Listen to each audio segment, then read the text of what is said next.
1993, I was working at Rockefeller Center in New York as a radio producer for the BBC. And I got a call from London. There was a local water fluoridation battle in the north of England, in Leeds. And the producers, it was a daytime radio show. You and Yours was the name of the program.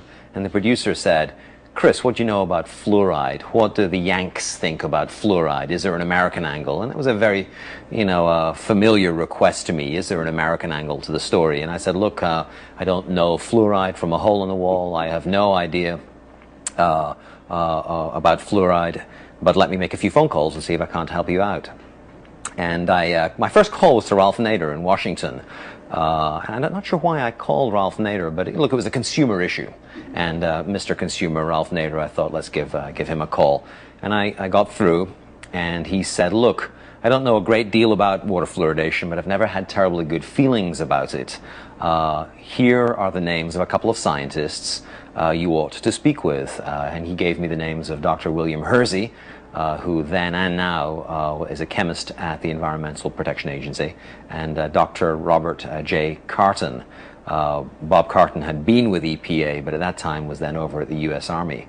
And I went down to Washington and met with Dr. Hersey and Dr. Carton, and they explained to me that the safety standards for water fluoridation in this country are based on fraudulent science. The very first suggestion that fluoride be added to public water supplies was made by a researcher, Gerald Cox, at the Mellon Institute in Pittsburgh.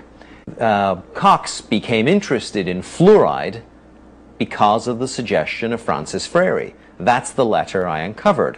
Francis Frary is the director of the aluminum laboratory for the Aluminum Company of America.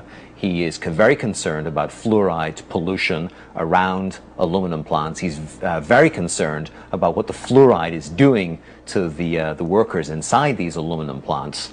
But his suggestion to Gerald Cox is to look at fluoride's dental effects. And it's upon the basis of that suggestion that Gerald Cox makes his proposal to add fluoride to public water supplies. Right at the very source of the stream, you find the aluminum industry. The Mellon Institute was a leading defender of asbestos for the asbestos industry.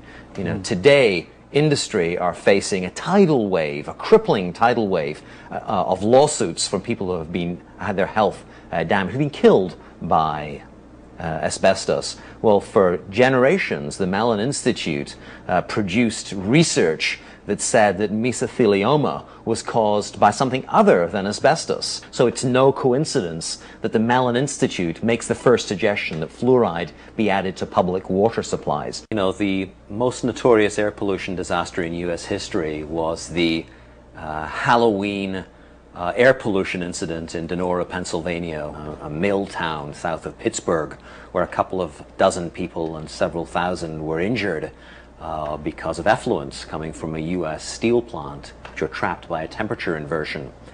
In the aftermath of those deaths, a researcher, Philip Stadler, a chemist, Philip Stadler, investigated. He did blood analysis, and he measured high levels of fluoride in the blood of some of the injured and the deceased. He published that data along with data which found high levels of fluoride in vegetation and a lot of other circumstantial evidence indicating fluoride poisoning.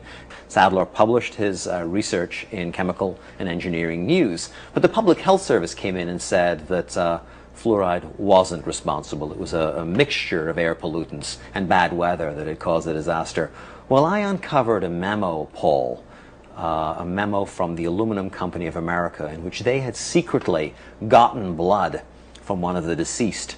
And their measurements were almost exactly the same measurements that Philip Sadler found.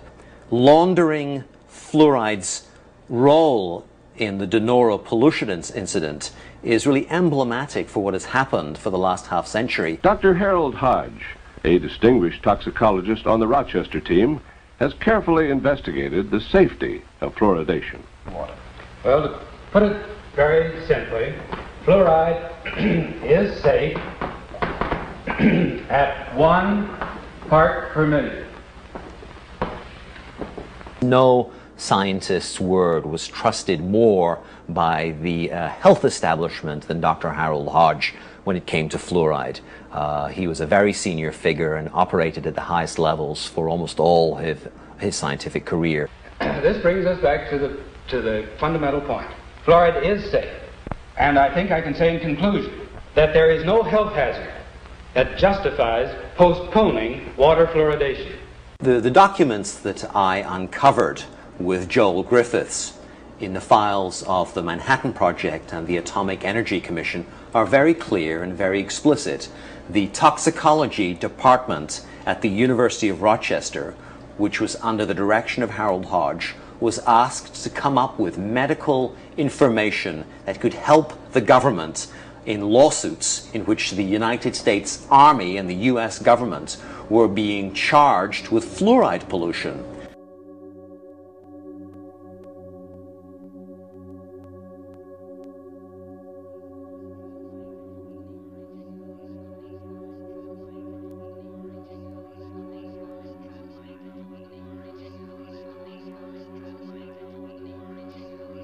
Harold Hodge, we now know, was a co-orchestrator of the human radiation experiments in which citizens in hospitals at Rochester and in Oak Ridge were injected with plutonium by scientists under Harold Hodge's direction. And there's a whole book written about that. That's right. We know about Harold Hodge in part because of the work of investigative reporters such as Eileen Welsom, who won a Pulitzer Prize for discovering the names of the people who had been injected with plutonium. Harold Hodge's name surfaced in that book and surfaced in the subsequent presidential inquiry into the human radiation experiments. You join the dots.